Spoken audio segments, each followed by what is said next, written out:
지역의 이슈를 살펴보는 헬로 이슈 토크 시간입니다. 목포 시내버스 업체가 경영난을 이유로 1년 동안 휴업을 신청하면서 우려의 목소리가 높아지고 있는데요. 관련 내용 자세하게 이야기 나눠보겠습니다. 목포시 백동규 의원 그리고 정태관 전 목포문화연대 대표 스튜디오에 모셨습니다. 두 분 안녕하십니까? 네, 맞습니다. 안녕하세요. 네, 반갑습니다. 네, 먼저 정태관 전 대표님 네. 요즘 어떻게 지내고 계시는지 근황부터 얘기해 주실까요? 제가 이제 유달산 밑에 이제 북교동에 사는데요. 네. 그 골목길 제가 문화운동 차원에서 지금 개인적으로 지금 여러 가지 준비를 하고 있습니다. 이제 이난영 김시스터스 전시관 이전 문제라든가 또 갤러리를 좀 개인적으로 만들려고 해서 여러 가지 좀 저는 이제 원래 실내용인데 실외 활동을 좀 많이 하고 있습니다. 네. 네, 여전히 활발한 활동 네. 펼치고 계신 것 같은데 네. 또 최근에 이 열린 자유발언 광장을 열어서 이 버스 휴업 사태와 관련해서 시민들과 좀 얘기하는 자리 만드셨잖아요. 네, 5월 3일과 이제 9일날 두 차례 했습니다. 열린 시민 광장은 시민 자유 발언이라는 주제 아래 했는데요. 예, 저희들이 갑자기 이렇게 이제 기획을 하게 된 것은 기존에 이제 그 우리 시민의 소리가 SNS를 통해서 많이 발달돼서 자유롭게 이제 표현을 하잖아요. 근데 우리 시민들이 보이지 않는 얼굴 정해서 SNS를 하다 보니까 좀 단어상에 좀 오해도 소지 있고 그래서 정말 이런 사회적인 이슈 문제, 목포시의 이런 문제들을 시민들의 이야기를 좀 한번 만들어 내보자. 그래서 네. 저희들은 몇몇이 갑자기 뜻을 모아서 그냥 마당만 만들어 놓고 시민들이 자유발언을 할 수 있게끔 만드는 그런 첫 계기가 이렇게 됐습니다. 네. 네, 그럼 이 목포 시내버스 휴업과 관련해서 어떤 의견들이 나왔나요? 저도 이제 상상외로 이제 의견들이 다양하게 나왔는데 첫 번째 이제 우리 시민들 볼모를 잡고 있다. 여기에 대해서 굉장히 불쾌감을 많이 나타냈고 두 번째는 위로 이제 공영제를 하자는 이야기가 굉장히 대부분 많이 줄을 이뤘어요. 그래서 중공영제는 아직 나온 이야기가 거의 없는데 공영제가 많이 나와서 우리 시민들이 의외로 이 공영제에 대한 그 메리트를 갖고 있거나 그렇게 생각을 좀 해봤습니다. 네. 네, 이 목포 시내버스 업체가 경영난을 겪는다는 이유로 이제 1년 동안 또 휴업을 신청을 한 건데 좀 네. 이례적이라는 생각이 들거든요. 그동안 목포 시내버스 어떻게 운영이 되었습니까? 그렇죠. 56년 동안 목포의 향토 기업으로 이렇게 자리매김을 하고 있었는데 이렇게 휴업까지 고민을 했던 것은 처음인 걸로 알고 있습니다. 네. 2020년도 2월 달에 하루 불시적인 파업을 했었던 경험이 있지만 이렇게 휴업을 계획한 건 처음인 걸로 알고 있고 지금까지 시민들의 발을 또는 취약계층 다양한 또 교통약자들이 이동을 위해서 버스가 그렇게 운영이 되었었는데 이 시민의 발을 볼모로 해서 이런 휴업과 관련된 신청을 한 것은 굉장히 납득할 수 없고 또 다른 꼼수가 있지 않겠는가 이런 우려가 좀 있습니다. 네, 목포 시내버스가 어떻게 운영이 되었는지에 대해서도 좀 설명 부탁드릴게요. 네. 지금 일반 버스가 15대, 그리고 좌석 버스가 5대 이렇게 해서 총 20대 그리고 낭만버스가 2대 이렇게 운영이 되고 있고 운전원이 154명으로 총 근무한 인원은 한 190명 정도 근무를 하고 있습니다.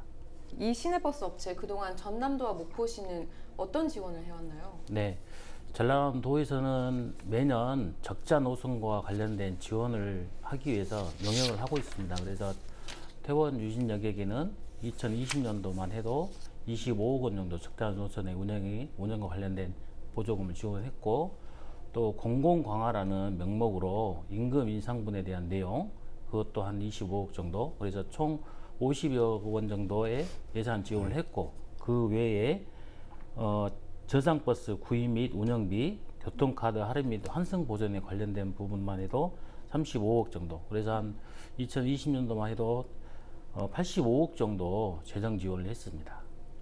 네, 의원님이 1년 동안의 휴업 결정이 6월에 있을 3회 추경을 앞둔 상황에서 이 지원금 증액을 위한 꼼수가 아니냐 이런 의견이 있는데 네. 이 부분 어떻게 보시나요? 유달 경기장이 당초 계획보다도 한 3.5배 정도 더 높게 매각이 됐습니다. 네. 6월 달에 있을 3차 추경에 그 세외 수입으로 들어오는데 이 갑자기 생긴 세외 수입과 관련돼서 태원여객 유진운수 이한철 대표가 그걸 탐내고 있는 것 같다라는 시민들의 의혹의 눈초리가 굉장히 높습니다. 그래서 재정 지원을 명목을 코로나로 인한 재정 악화로 휴업을 신청을 하고 또 다른 재정 지원을 받기 위한 꼼수이지 않을까, 이렇게 시민들께서 많은 의혹을 갖고 계십니다. 그러면 이 지원금 증액이 3회 추경안에 반영될 가능성은 있나요? 그래서 지난 5월 4일 날 도시건설위원회 업무 보고를 받는 과정에서 제가 국장께 질문을 드렸습니다. 시민들께서 이런 재정 지원과 관련된 꼼수 의혹이 있는데, 이 관련돼서 3차 추경 때 시민 혈세 단 한 푼도 편성하지 않겠느냐고 질문을 드렸었는데 안 하겠다고 답변을 드렸습니다. 그래서 집행부에서는 당장은 재정 지원과 관련된 예산 편성은 안 할 걸로 지금 예상하고 있습니다. 그렇다면 가능성이 없다면 지금 버스 휴업을 7월부터 당장 하겠다고 말을 한 상태인데 목포시가 좀 대책이 필요할 것 같거든요. 어떤 대책 세우고 계십니까? 일단은 휴업 신청과 관련돼서는 5월 4일 날 반려를 했습니다. 반려를 했고, 그 다음에 조례에 명시된 대로 목포시 공론화위원회를 구성을 좀 해서 이후 휴업과 관련된 대책을 고민을 하겠다, 이렇게 말씀을 드렸고, 또 하나는 시내버스 노선 조정 및 경영 개선과 관련된 용역을 실시를 해서 정말 적자가 맞는 건지, 그러면 재정 지원을 어느 정도 해야 되는 건지, 이거 관련돼서 용역을 좀 실시하겠다라고 목포시에서는 밝혔는데, 목포시에서 고민하고 있는 내용 또한 또 다른 재정 지원을 하기 위한 그 과정으로 저는 보고 있습니다. 그렇기 때문에 네. 이것 또한 시민들께서 정확히 판단하시고 시의회에서도 올바로 예산이 편성될 수 있는 방안들을 고민해야 되지 않을까 고민하고 있습니다. 네, 이 휴업 신청에 대해서 또 반려를 했다고 어쨌든 말씀해 주셨잖아요. 네. 목포시의 반려 의미가 있을까요? 네, 일단은 공공성 강화의 목적을 두고 반려를 했기 때문에 반려는 가능하다고 봅니다. 그러나 이 공공성 강화라는 목적을 가지고 반려하는 목적에 어떤 법적인 근거나 이런 부분들이 없는 걸로 알고 있습니다. 그래서 태원여객과 유진운수가 이의 신청을 하고 이후에 행정소송까지도 고민하고 있는 걸로 알고 있는데, 그렇게 된다면 이후에는 휴업을 넘어서 폐업까지도 하지 않을까, 이런 우려의 목소리가 좀 있습니다. 네, 이 반려한 상황에 대해서 정태관 대표님께서는 어떻게 생각하시나요? 목포시 지난 5월 4일 날 반려를 했지 않습니까? 네. 당연히 목포시에서는 해야 되겠죠. 그리고 이제 그 반려한 것을 그 태원여객 측에서는 이의 신청을 하겠죠. 이의 신청이 또 문제가 60일 이내에 이의 신청하게 되어 있기 때문에, 그리고 또 이제 처분이 있는 날로부터 90일 이내 처분이 이 날로부터 1년 이내에 행사소송을 할 수 있다고 법적으로 되어 있기 때문에, 제가 보는 시각에서는 이 절차를 전부 밟을 것이다. 저는 그렇게 보고 있고요. 네. 그보다 더 중요한 것은 뭐 벌모다 여러 가지 이야기가 나오지만, 저는 그동안 작년에 80억 정도 예산 증액이 됐는데 저는 100억을 예상하지 않냐, 저는 그렇게 지금 진단을 하고 있어요. 뭐 태원여객 마음을 알 수는 없지만, 네. 또 하나는 제가 숨어 있지 않는 게 하나 있을 수 있다고 저는 이렇게 진단을 합니다. 뭐냐면요, 중공영제를 하기 위한 수순을 밟고 있지 않느냐.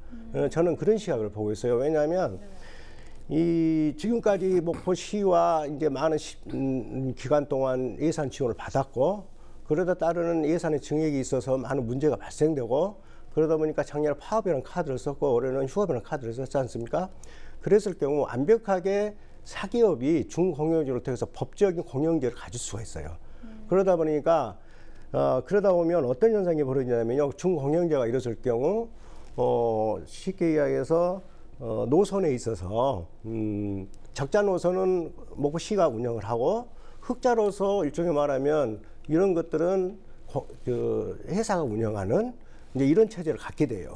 그러다 보니까 어떤 현상이 벌어지냐면 정말 그 깨진 그 웅덩이에 물 붓기식으로 좀 이건 감당할 수 없을 정도로 갑니다. 예를 들면 광주시나 서울시가 지금 중공영제를 하고 있어요. 네. 그래서 그작년 같은 경우에도 광주시 같은 경우에는 그 기사들 의료 착복 이런 문제가 돼가지고 굉장히 사회적 이슈가 됐었습니다. 그러다 보니까 중경영제 사오면 공영제라는 용어가 뒤에 붙다 보니까 네. 이건 정말 법적인 보이지 않는 사기업을 배불리해주는 이런 형량이 벌어질 수밖에 없습니다. 단 중공영제가 장점도 있겠죠. 그러다 보니 관리 감독까지 시가 감사를 하려도 얼마나 평범했느냐 여러 가지 조건들이 있어요. 그래서 그러다 보니까 방금 말씀드렸다시피 광주나 서울 같은 데는 여러 회사가 있기 때문에 중공영도 하는데도 많이 문제가 있는데 목포는 독점 회사예요. 그러다 보니까 중공영 했을 때는 다음 우리의 목포의 손실 비용을 더 추가해주는 그런 법적인 조항을 더 만들어주는 그런 역할을 할 수 있다. 그래서 제가 보는 시각에서는 폐업도 해봤죠. 또 휴업을 1년 강수를 되어봤는데 이런 게 방금의 준공영제를 가기 위한 하나의 수단의 방법이 아니냐. 저는 그렇게 지금 내다보고 있기 때문에 이걸 저희들이 시민들이 좀 주시해야 되지 않냐 그런 시각으로 보고 있습니다. 그래서 정말로 이런 수준을 밟는 과정들을 저희들이 좀 꼼수라는 용어로 좀 그렇습니다만은 그걸 좀 감시해야 되지 않냐 그렇게 보고 있습니다. 네, 그렇다면 이렇게 실제로 휴업을 하게 되면 또 시내버스 운행이 완전히 멈추는 건지 그런 부분이 궁금하거든요. 대안이 있을까요? 작년 파업 때도 마찬가지로 목포시 조례가 대중교통 비상운송 대책에 관한 조례가 있습니다. 일단은 관용 차량 그리고 공무원분들의 차량을 통해서 운송을 할 수도 있고 전세버스를 통해서 운송을 할 수 있는 조례가 근거 마련되어 있어서 그렇게 좀 진행이 될 걸로 대책을 마련하고 있습니다. 만약에 이 휴업을 하거나 폐업을 했을 경우에는 또 다른 우리 학생들부터 해서 취약계층의 불편이 예상되기 때문에 더 특별한 대책을 좀 고민해야 되지 않을까 생각합니다. 네, 방금 이 학생들도 많은 불편을 겪을 것 같다 이런 말씀을 해주셨는데 이제 대표님께서는 시민들의 의견을 많이 듣지 않습니까? 네네. 학생들의 목소리는 좀 어떻습니까? 학생들은 저희들이 발언을 해보기도 했는데 대학생도 나와서 발언을 해보기도 했는데 이제 어린 이제 중고등학생들은 나오기 쉽지 않았어요. 단 이제 학부형들이 대부분 이제 그런 불만을 나타내죠. 이제 사실은 그 코로나도 있지만 요즘은 자동차가 발달돼서 이제 집에다 학생들이 학교까지 태워다 주는 이런 현상 때문에 이제 회사가 많이 이제 어려울 수도 있어요, 사실은. 그런데 그렇다고 해서 지금 많은 소외계층들이라든가 우리 학생들이 이 발목이 잡히는 데서는 절대 안 된다고 보고요. 다만 목포시도 굉장히 문제가 많이 있다고 봅니다. 이와 관련돼서 그동안 갑자기 폐업으로 여기 휴업계를 내고 작년에 또 대치는 잘했지만 이런 과정들이 그동안 지원하면서 목포시가 일방적으로 행동하게 만든 것도 목포시의 책임이 있다고 저는 이제 그렇게 보는 것이고요. 이번에 이제 목포시라든가 이제 의회도 이런 시민들의 다양한 각도의 이야기들을 좀 종합적으로 분석하고 또 전문가들이나 시민단체가 꼭 전문가는 아니거든요. 정말 시민의 소리가 어디서 어떻게 흘러나오는 것을 감지해서 이제 이번에 좀 슬기롭게 잘 좀 해결했으면 좋겠습니다. 네, 정말 시민들의 이 우려의 목소리가 높은 것 같은데요. 근본적인 해결책이 필요하다는 생각이 들거든요. 앞으로 좀 재발하지 않으려면 근본적인 해결책 어떤 게 필요하다고 보십니까? 제가 보는 시각에서는 시내버스에 대한 사고력을 전환해야 한다고 그런 근본 대책이 필요하다고 봅니다. 그 이유가 뭐냐면요.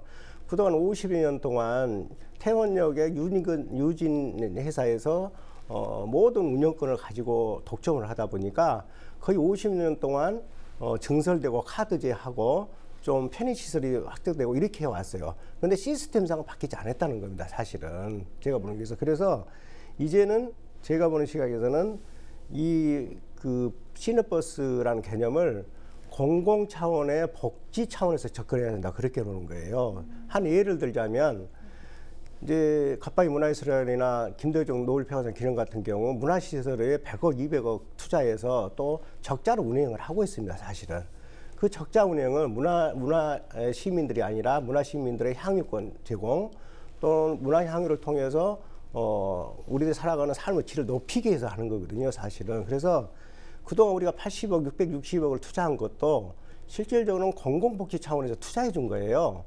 왜냐하면 서민들의 문제도 있지만 서민들이 바로 웃기면 안 되잖아요. 그래서 하나 이런 것들을 시내버스 서비스라는 걸 떠나서 복지 차원에서 접근해라. 그래서 저희들은 80억이라는 손실 보전을 해준 겁니다.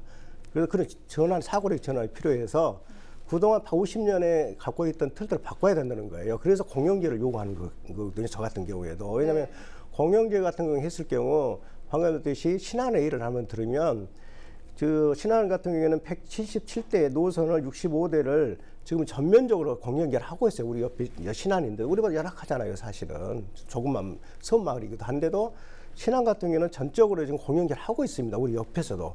근데 목포시가 재정 적자가 약하다니까 힘든다는 여론이 또 있어요. 이거 문제를 어떻게 할 것이냐. 그런데 제가 보는 이제 그러면 목포 신안 같은 경우 왜 합니까? 그리고 화성 같은 경우도 대표적으로 지금 작년부터 해오고 있어요. 지금 현재. 네. 그래서 이제 시내버스라는 개념이 서서히 변하고 있다는 거예요. 그래서 이렇게 되다 보면 어떤 현상이면 국가유공자라든가 또는 학생들의 이제 어린 학생들 있잖아요. 이제 10세 이하는 무료.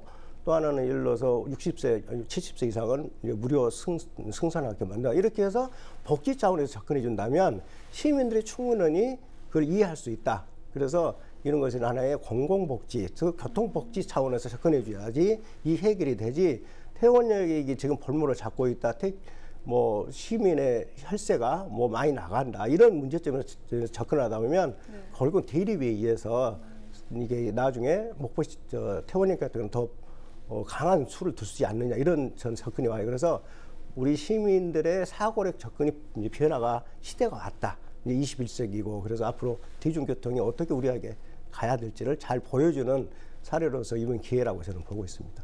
네, 공공의 복지 차원에서 접근을 해서 준공영제보다는 시에서 운영하는 공영제 쪽으로 가야 된다는. 그러니까 공영제도 여러 가지 방법이 있습니다. 지금은 직영을 하는 방법이 있고요. 또는 공기업을 만들어서 하는 방법이 있고 그래서 그 여러 가지 방법이 있기 때문에 제가 여기서 답을 내릴 수는 없어요. 전문적이 부족하기 때문에. 그래서 이런 것들을 좀 더 심도 있게 전문적으로 다른 지역 사례라든가 많이 검토해서 좀 한 발짝 한 발짝 해서 저희들이 시민들한테 다시는 일이 없도록 하는 것이 이번에 좋은 계기가 아니냐 저는 그렇게 보는 겁니다. 네. 예, 알겠습니다.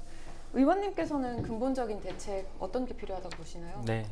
버스 재정 상황이 단순 목포시만의 문제는 아닙니다. 전국적으로 많은 지자체에서 버스와 관련된 재정 지원과 관련된 어려움들이 있는 걸로 알고 있는데 대안으로 공영화와 관련된 내용들을 충분히 많이 논의를 하고 있습니다. 이번 기회에 목포시도 공영화와 관련돼서 적극적으로 고민을 해야 될 시기인 것 같습니다.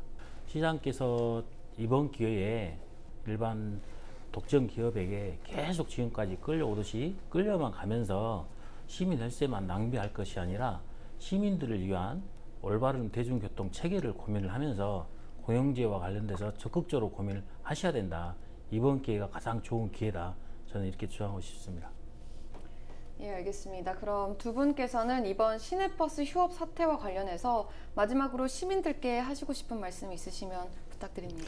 저는 이 기회에 전면적인 시내버스 운행부터 시작해서 전반적인 것들이 시스템이라든가 이런 것들이 혁신적인 개혁이 이루어져야 한다고 저는 봅니다. 또 하나는 거기에서 지금 목포 시내버스 운영 대책위원회를 구성하겠다 목포시에서 발표했어요.